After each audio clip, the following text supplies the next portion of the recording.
بسم اللہ الرحمن الرحیم۔ اسلامیہ آج کی عظیم الشان الفرقان کانفرنس جو جامعہ باغ فردوس ام الورا کی سالانہ دستار بندی کے موقع پر منعقد ہوئی ہے،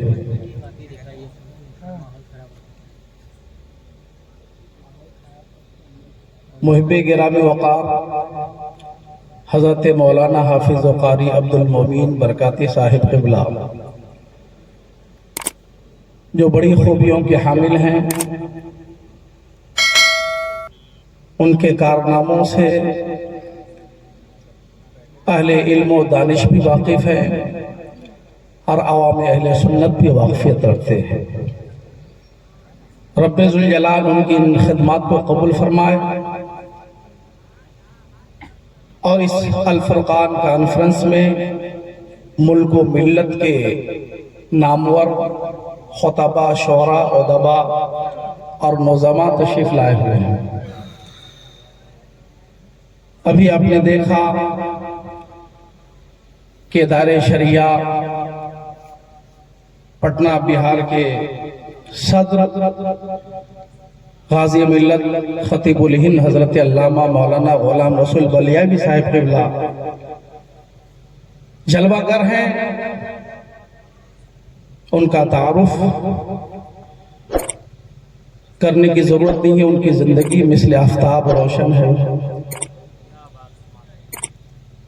اور ادارے شریعہ کے بینر تلے ابھی وہ پورے ہندوستان بالخصوص بہار، جھارکھنڈ، بنگال و اڑیسہ ان اسٹیٹ میں تحریک بیداری کانفرنس کے نام پر قوم و ملت کے لیے بہت بڑا کارنامہ انجام دے رہے ہیں۔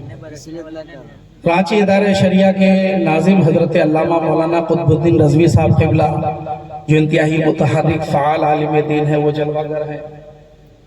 بہت سارے علماء کرام، ہمارے نقیب اہل سنت علامہ الیاس فیضی صاحب قبلہ اور حضرت غازی ملت ہی کی سرپرستی، ان کی اجازت سے ہی مغربی بنگال کی راجدھانی کلکتہ میں بھی ادارہ شریعہ کا قیام ہوا اور ادارہ شریعہ کے بینر تلے وہاں بھی بڑے کام ہو رہے ہیں۔ اس ادارہ شریعہ کا یہ فقیر محمد رفیق الاسلام رضوی مصباحی نائب مفتی، نائب قاضی شرع کی حیثیت سے کام کرتا ہے۔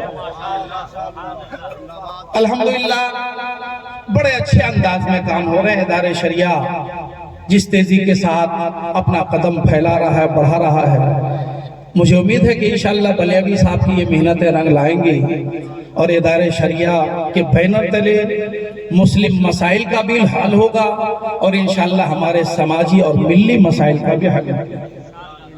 قائد اہل سنت علامہ ارشد القادری کی روح یقیناً مسرور ہے غازی ملت اور ان کی ٹیم کے ان کارناموں سے۔ بڑی بیداری آ رہی ہے، اب تعارف کا وقت نہیں ہے، آپ حضرات سب جانتے ہیں۔ میں تھوڑی دیر کے لیے حاضر ہوا ہوں۔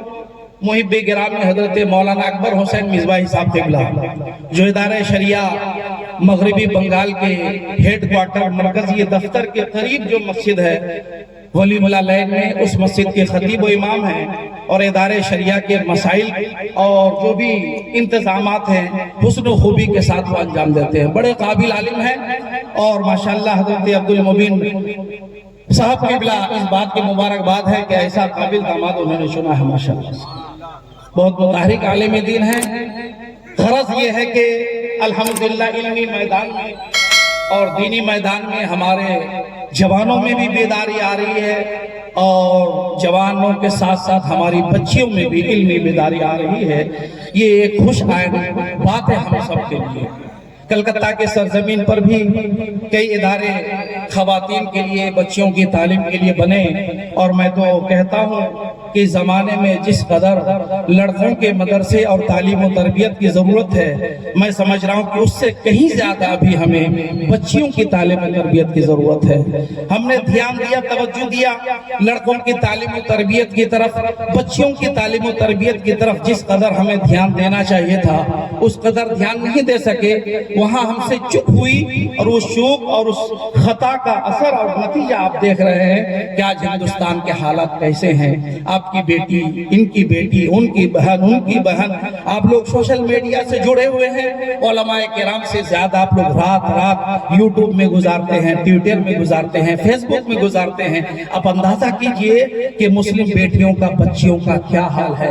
ایک مسلمان کے لیے اس سے زیادہ ذلت کی بات کیا ہوگی کہ ایک مسلم بیٹی، ایک میرے آقا سرور کائنات صلی اللہ علیہ وسلم کی امت کی ایک عورت، یہ خاتون، ایک بچی کسی نن مسلم کے ساتھ بھاگ جائے یا کفر و ارتداد کا راستہ اختیار کر لے، اس سے زیادہ ڈوب مرنے کی بات اور کیا ہو سکتی ہے۔ اگر آپ اس تناظر میں حالات حاضرہ کا جائزہ لیں تو جتنے یہ حادثات پیدا ہوتے ہیں یقیناً ان بچوں میں پیدا نہیں ہوتے جن بچیوں کے سینے میں قرآن کا علم موجزن ہے، جن بچیوں کے سینے میں آقا کی شریعت میں محفوظ ہے، جن بچیوں نے سیرت مصطفیٰ کو، سیرت امہات المومنین کو، سیرت خاتون جنت کو اپنایا، ان حادثات کا شکار وہ بچیاں نہیں ہو رہی ہیں۔ زیادہ تر وہ بچیاں کفر و ارتداد کا شکار ہو رہی ہیں، غیروں کا شکار ہو رہی ہیں۔ جنہوں نے کالجوں کا رخ کیا، جنہوں نے اسکولوں کا رخ کیا، ہمارے علماء کبھی بھی اسکول کالج دنیا کی تعلیم کے مخالف نہ رہے، البتہ وہ لوگ یہ بتاتے رہے کہ تمہاری بیٹی ہو یا بیٹا اسکول پڑھے پڑھنے دو، کالج پڑھے پڑھنے دو، مگر جانے سے پہلے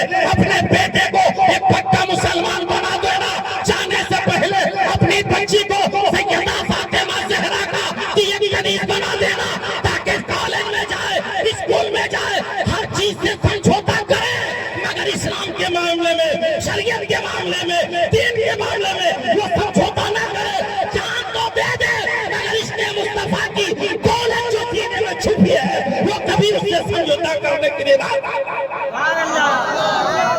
آپ دیکھیں تاریخ پڑھ کے، میں تو آج ایک اہم ٹاپک پہ بات کرنے والا تھا، تاخیر بھی ہو گئی کہ خواتین اسلام کی تاریخ دینی معاملات میں کیا ہے قرآن و حدیث کی روشنی میں، مگر چند باتیں ضرور میں عرض کر دوں گا۔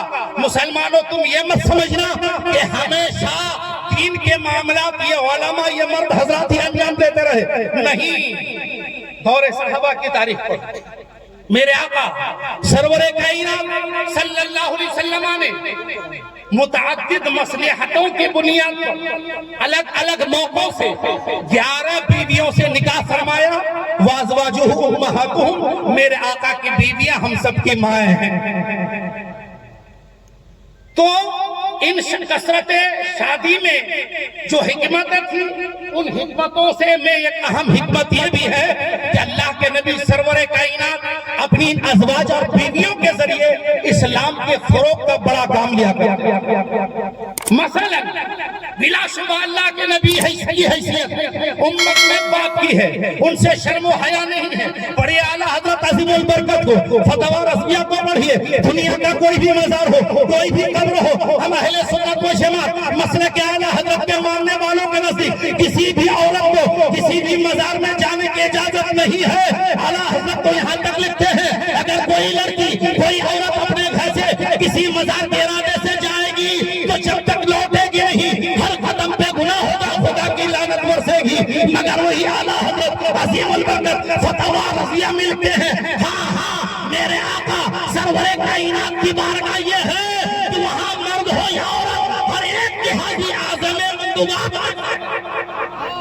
سب کو جانا ہے، چاہے مرد ہو یا عورت۔ اب میں آپ کو بتاؤں، نبی کریم صلی اللہ علیہ وسلم کی حیثیت اگرچہ باپ کی ہے مگر عورتوں میں شرم و حیا کا ایک مادہ رہتا ہے. ایک آدھ بات خالی میں اشارہ کر دوں, شرم و حیا کا ایک مادہ رہتا ہے. عورتوں کے کچھ پرسنل مسائل ہوتے ہیں, کچھ نجی مسائل ہوتے ہیں کہ ان کو کسی سے پوچھنے میں شرم و حیا محسوس ہوتی ہے. اس زمانے میں بھی ہم لوگ ادارے شرعیہ میں بیٹھتے ہیں, حضرت مولانا قطب الدین صاحب سے پوچھ لیجئے کہ عورتیں آتی ہیں طلاق کا معاملہ لے کر, خلا کا معاملہ لے کر, دیگر جھگڑے کے معاملہ لے کر, ان کے پرسنل معاملہ کو لے کر, تو بولنے میں بیان دینے میں حیا کرتی ہے. اور یقیناً ہونا بھی چاہیے. اگر خاتون جنت کی کنیزیں ہیں یہ تو حیا کا پیکر تو انہیں ہونا ہی چاہیے. مگر کچھ وہ مسائل ہیں کہ اگر عورتیں پوچھیں گی نہیں تو انہیں معلوم کیسے ہوگا. تو عورتیں آتی تھی, انہیں اگر اپنے ماہواری کے بارے میں, مہینے میں عورتوں کو جو خون آتا ہے جنہیں شریعت کی نگاہ میں فقہ کی اصطلاح میں حیض کہا جاتا ہے, کس سے معلوم کرے گی؟ نفاس کے مسائل کس سے معلوم کرے گی؟ احتلام کے مسائل کس سے معلوم کرے گی؟ کچھ پرسنل مسائل ہوتے ہیں تو اللہ کے نبی سرور کائنات صلی اللہ علیہ وسلم اپنی بیویوں کو ٹریننگ دیتے تھے. حضرت سیدہ خدیجہ کو, حضرت سیدہ عائشہ کو, حضرت سیدہ ام سلمہ کو, حضرت سیدہ حفصہ کو, یہ ام المومنین کو میرے آقا عورتوں کی یہ مسائل بتا دیا کرتے تھے. پھر جب کوئی عورت پوچھنے کے لیے آتی تھی میرے آقا اشارہ فرما دیتے تھے, خدیجہ سے پوچھ لو, ام سلمہ سے پوچھ لو, عائشہ سے پوچھ لو. یہ عورتیں آقا کی بیویوں سے پوچھ کر اپنے مسائل حل کر لیا کرتی تھی. چنانچہ میرے آقا سرور کائنات نے حدیث پاک میں ارشاد فرمایا, اے لوگوں حمیرہ سے عائشہ سے یہی دین حاصل کرو.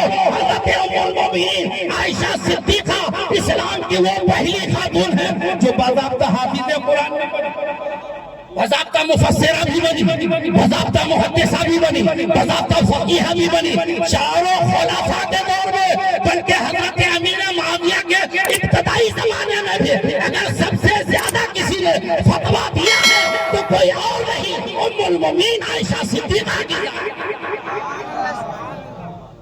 بلکہ اگر تاریخ کا مطالعہ کریں تو فقہائے کرام محققین لکھتے ہیں کہ علم حدیث کا سب سے بڑا ذخیرہ صحابہ صحابیات کے درمیان ہم تک پہنچا. سب سے زیادہ حدیثیں روایت کرنے والے حضرت ابو ہریرہ, ان کے بعد حضرت انس بن مالک, ان کے بعد حضرت عبداللہ ابن عمر. چوتھے نمبر پہ محدثین نے جن کا نام لیا کسی مرد صحابی کا نہیں بلکہ ام المومنین حضرت عائشہ صدیقہ کا. اتفاق تو یہ ہے کہ 2210 حدیثیں ام المومنین عائشہ صدیقہ سے مروی ہیں, مگر دیگر محققین لکھتے ہیں کہ خالی مسند امام احمد بن حنبل کے اندر 2556 حدیثیں ام المومنین سے مروی ہیں. اگر تمام مقررات کو ملا لیا جائے تو ام المومنین عائشہ صدیقہ سے تقریباً 4000 حدیثیں وہ ہم تک پہنچی, اور ان میں وہ حدیثیں ہیں جن حدیثوں کا علم اکثر صحابہ کرام کو بھی نہیں ہوتا. بلکہ ایک صحابی رسول حضرت ابو موسیٰ اشعری رضی اللہ تعالیٰ عنہ فرماتے ہیں, ام المومنین کا ایک عورت ہے. عورت دیکھو, عورت کا سماج کے اندر, دین کے اندر شریعت کو پھیلانے میں, مسائل کو پھیلانے میں کتنا بڑا ہاتھ ہے, کتنا بڑا کردار ہے, وہاں تک چل رہا تھا. بیچ میں یہ جو گیپ ہو گیا, اس گیپ میں ہمیں نقصان پہنچایا. آج بھی ہمیں بیدار ہونا چاہیے. صحابیات نے, تابعیات نے, ان کے بعد کی عورتوں نے جیسا علم دین سیکھ کر کے سماج کی عورتوں کے اندر بیداری پیش کی, ان کے پرسنل مسائل کو تک پہنچایا. آج پھر ہمیں ضرورت ہے کہ ہم اپنی بیٹیوں کو دنیاوی تعلیم کے ساتھ ساتھ دین کی تعلیم دیں. جامعہ فردوس میں اپنی بچیوں کو بھیجیں, دیگر جامعات میں بھیجیں, تاکہ ہماری بچیاں الحمدللہ دنیا کی بھی تعلیم ان کے سینے میں محفوظ رہے, دین کی تعلیم بھی سینے میں محفوظ رہے. اور اگر ایک ماں تعلیم یافتہ ہوگی تو کسی کا بچہ کھڑے ہو کر پیشاب نہیں کرے گا, کسی کی بچی بے حیائی نہیں کرے گی, بے نقاب نہیں گھومے گی, شادی ولیمہ بیاہ میں جانے کے بعد برقع نہیں اتارے گی, بوفے سسٹم میں جانے کے بعد بے حیائی کا مظاہرہ کرتے مرد کے شانے میں شانہ ملا کر کھانا نہیں کھائے گی. اگر اس کے سینے میں سیرت خاتون جنت موجود ہوگی تو پردے کا اہتمام کر کے لوگوں کو, دوسری عورتوں کو بتائے گی کہ عورتوں کا طریقہ یہ ہے کہ پردے میں رہے, برقعے میں رہے, کنارے میں رہے, چھپ چھپ کر کے کھائے, آرام آرام سے کھائے, اپنی آواز کو بلند نہ کرے. اور جن عورتوں کو شروع سے خدا کی قسم وہ نہ ایمان کا سودا کرے گی، نہ پردے کا سودا کرے گی، نہ بے حیائی کا سودا کرے گی۔ یہ تعلیمات ان عورتوں تک احسن طریقے سے اگر کوئی پہنچا سکتا ہے تو مرد علماء نہیں بلکہ وہ خواتین۔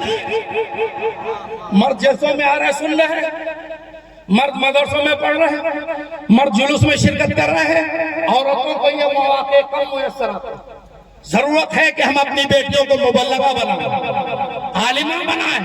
ام المومنین عائشہ صدیقہ رضی اللہ تعالی عنہ وہ عالمہ مفسرہ محدثہ ہیں کہ حضرت ابو موسیٰ اشعری فرماتے ہیں سینکڑوں کی تعداد میں صحابہ ان کے شاگرد ہیں، اور فرماتے ہیں اگر کسی مسئلے میں ہم لوگ الجھ جاتے بات نہیں بن پاتی کہ مسئلے کا حل کیا ہوگا تو صحابہ کرام بلا جھجک پہلی فرصت میں جن کی طرف رجوع کرتے تھے وہ کوئی مرد صحابی نہیں بلکہ ام المومنین عائشہ صدیقہ کی طرف۔ ابو موسیٰ اشعری فرماتے ہیں کہ ہم لوگ مسئلہ کے لیے جاتے تھے اور سمجھتے تھے کہ بھائی کسی صحابی کے پاس اس مسئلے پر اس حادثہ پر کوئی حدیث نہیں ہے تو ام المومنین حضرت عائشہ صدیقہ کے پاس جب جاتے تو حضرت عائشہ صدیقہ نہ صرف مسئلہ بتاتی بلکہ حدیث رسول پیش کرتی کہ فلاں موقع پہ اللہ کے نبی نے ارشاد فرمایا، فلاں موقع پہ اللہ کے نبی نے ارشاد فرمایا، اس کا مسئلہ یہ ہے، اس کا جواب یہ ہے۔ صحابہ فرماتے تھے کہ مسئلے کا حل بھی ہو جاتا تھا، حدیث رسول بھی معلوم۔ یہ عائشہ صدیقہ اگر میں تاریخ بیان کروں ام المومنین کی لمبی ہو جائے۔ حضرت ام سلمہ رضی اللہ تعالی عنہ واقعات کربلا کی اکثر حدیثیں انہی سے مروی۔ نبی کریم صلی اللہ علیہ وسلم نے انہیں بھی خاص ٹریننگ دی، تقریباً 300-400 حدیثیں حضرت ام المومنین ام سلمہ سے بھی مروی ہے، حضرت فاطمہ سے بھی مروی ہے، تو حضرت حفصہ ہو، حضرت ام سلمہ ہو، حضرت عائشہ صدیقہ ہو، یہ وہ صحابیات ہیں جو قرآن مقدس کا حفظ بھی جنہوں نے کر رکھا تھا، حافظہ بھی تھی، محدثہ بھی تھی، مفسرہ بھی تھی، فتویٰ بھی دیا کرتی تھی، علم فقہ علم حدیث کو بھی آگے بڑھایا کرتی تھی، اور حضرت سیدہ فاطمہ رضی اللہ تعالیٰ عنہ سے میرے آقا بہت پیار کرتے تھے، ام المومنین عائشہ صدیقہ سے بہت پیار کرتے تھے۔ کسی بھی حدیث کو اٹھائیے محدثین صحابہ سے جب پوچھا جاتا تھا کہ حضور کس بیوی سے سب سے زیادہ پیار کرتے تھے تو سب جواب دیتے تھے کہ حضرت عائشہ۔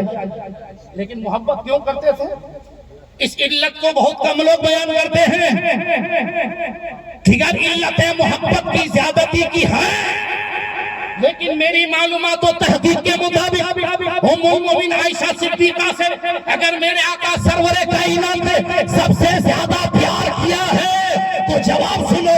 حضرت عروہ بن زبیر فرماتے ہیں کہ میں نے ام المومنین عائشہ صدیقہ سے زیادہ قرآن کے معنی جاننے والا، قرآن کے مفاہیم کو جاننے والا، قرآن کے احکام کے حلال و حرام کو جاننے والا، علم الانصاب کو جاننے والا، علم الاشعار کو جاننے والا عائشہ صدیقہ سے زیادہ کسی کو نہیں دیکھا۔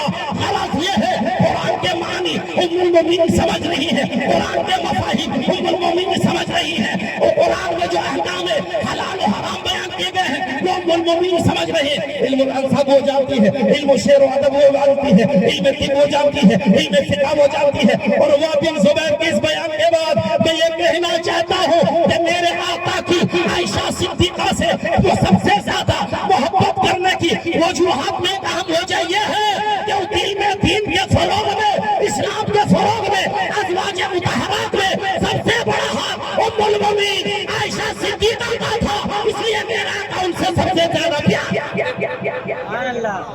بلکہ حضرت امام زہری رضی اللہ تعالیٰ عنہ مشہور تابعی ہمارے امام ہیں، وہ فرماتے ہیں ایک حدیث سے پاک نقل کرتے ہیں، وہ فرماتے ہیں کہ نبی کریم صلی اللہ علیہ وسلم نے ارشاد فرمایا اگر تمام عورتوں کے علم کو جمع کیا اور ان میں ازواج مطہرات کو بھی ملا لیا، تمام عورتوں کے علم کو ایک طرف، اس میں ازواج مطہرات بھی شامل ایک طرف، اور ایک طرف عائشہ صدیقہ کا علم رکھ دیا جائے تو کسی اور نے نہیں، عالم غیب نبی نے بتایا۔ مصطفیٰ جان رحمت نے بتایا کہ عائشہ صدیقہ کا علم ساری عورتوں سے بڑھ جائے گا۔ پتا کیا چلا کہ ام المومنین عائشہ صدیقہ اپنے دور کی ساری عورتوں سے سب سے بڑی عالمہ، فاضلہ، مفتی اور فقیہ۔ تو میرے آقا نے جہاں طلب العلم فریدہ کہہ کر مردوں کو مخاطب کیا ہے، اس حدیث پاک میں عورتیں بھی متوجہ ہیں، ورنہ اس حدیث میں تو جھگڑا ہے کہ مسلم و مسلمہ کا لفظ ہے کہ نہیں. اگر مسلم بھی ہے تو فقہا فرماتے ہیں کہ دونوں شامل ہیں. مسلم جب بولا جاتا ہے تو مرد بھی شامل ہے اور عورتیں بھی شامل ہے. بہرحال یہ فقہاء کرام کی اپنی اپنی تحقیقات ہے، لیکن اللہ کے نبی نے بہت ساری حدیثوں کے ذریعے یہاں یہ تعلیم دی ہے کہ مردوں تم تعلیم حاصل کرو. وہی میرے آقا نے اپنے کردار کے ذریعے امہات المومنین کو عالمہ فاضلہ بنا کر، اپنی بیٹی سیدہ فاطمہ کو عالمہ فاضلہ بنا کر یہ ترغیب دیا ہے کہ اس مسائل شریعت کو، دین کو اگر آگے بڑھانا ہے تو مردوں کو بھی جانکار ہونا چاہیے اور عورتوں کو بھی جانکار ہونا چاہیے. جب مرد علم حاصل کریں گے مردوں میں علم پھیلے گا، جب عورتیں علم حاصل کریں گی تو عورتوں میں علم پھیلے گا. اور جس قوم کے پاس علم ہوگا، یہ ملت کا یہ ٹاپک ہے، کامیاب وہ ہوں. مفکرین کا ٹاپک دنیا کے حالات آپ نقشے میں دیکھ رہے ہیں. آج جو کفر و ارتداد کی آندھی چل رہی ہے اس کے پیچھے سب سے بڑی وجہ کیا ہے؟ دین سے دوری. ورنہ جس عورت کے دل میں نبی کی یہ سیرت ہو کہ ماں کی عزت کیا ہے، باپ کی رفعت کیا ہے، خاندان والوں کی عزت کیا ہے، آس پڑوس والوں کی عزت کیا ہے، وہ لڑکی نان مسلم سے رشتے رچا کر، نان مسلم سے پیار کر کے، نان مسلم سے دل لگی کر کے اپنے باپ کا سر نیچے نہیں کرتی کبھی، اپنی ماں کا سر نیچے نہیں کرتی کبھی. وہ لڑکیاں ایسا کرتی ہیں جن کے سینے میں نہ باپ کی عظمت ہے، نہ ماں کی عظمت ہے، نہ خاندانوں کو قبیلہ کی عظمت ہے. ارے باپ کی عظمت وہ لڑکی جانے گی جس نے قرآن پڑھا ہے سمجھا ہے. ماں کی عظمت وہ لڑکی جانے گی جس نے نبی کو پڑھا ہے سمجھا ہے. ماں کی عظمت وہ جانے گی جس نے سیرت فاطمہ کو پڑھا ہے سمجھا ہے. اس لیے جوانوں، چاہتے ہو تمہاری بہن کی عزت لٹ جائے، تم چاہتے ہو تمہاری بیٹی کی عزت لٹ جائے، تم چاہتے ہو تمہارے گھر کی عزت لٹ جائے، کوئی مومن نہیں چاہے گا.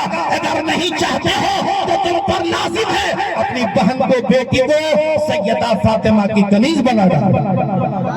اور اس کا واحد طریقہ ہے کہ اسے پڑھاؤ، قرآن شریف پڑھاؤ، ترجمہ کے ساتھ، ٹرانسلیشن کے ساتھ پڑھاؤ. اور یہ سورت کا نام بتا رہا ہوں، سورہ نور. اپنی بچیوں کی سورہ نور کی تعلیم، اپنی لڑکیوں کو سورہ نور کی تعلیم دو.